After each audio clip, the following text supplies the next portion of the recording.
nous allons vous présenter une scénette sur Jonas et la baleine.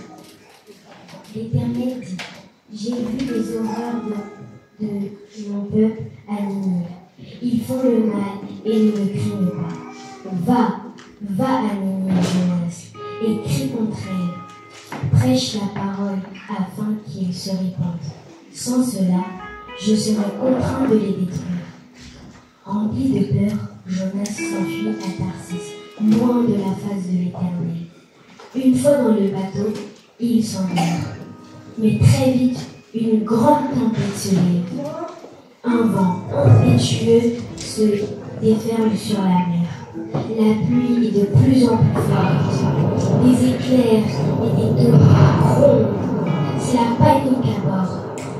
Tous les passagers crient car le bateau commence à s'enfoncer.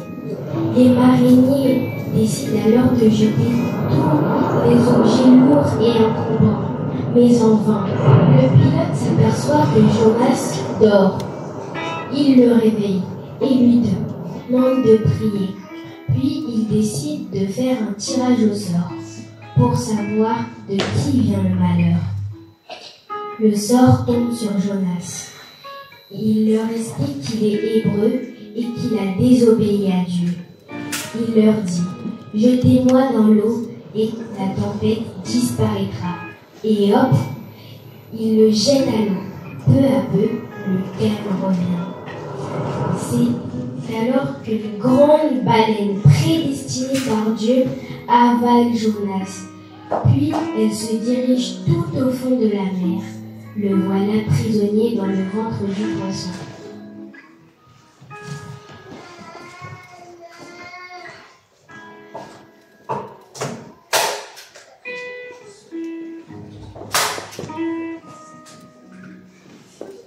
Oh, quel bazar dans les entrailles du poisson! Les plantes aquatiques enroulent son cou. Il se trouve dans les vomissures du poisson. Il essaye de tâter le terrain. À sa droite, c'est le ventre du poisson. À sa gauche, c'est le ventre du poisson. Tout droit, c'est le ventre du poisson. Derrière, c'est encore le ventre du poisson. Il regrette amèrement son erreur, pleure et demande pardon à son Dieu. Une pensée lui vint à l'esprit de tourner son regard vers le temple de Salomon. En effet, celui-ci avait dit, si son peuple se trouve en difficulté quelque part et qu'ils tournent leur regard vers le saint, exauce le don du haut des cieux. Et l'Éternel, celui qui tient ses promesses, l'exauça après 3 jours et 3 nuits. Il ordonna à la baleine de recracher Jonas et de le conduire à Ninive. À présent, aucun doute pour le peuple de Ninive. C'est un signe de Dieu. Tout se répand et Ninive est sauvée.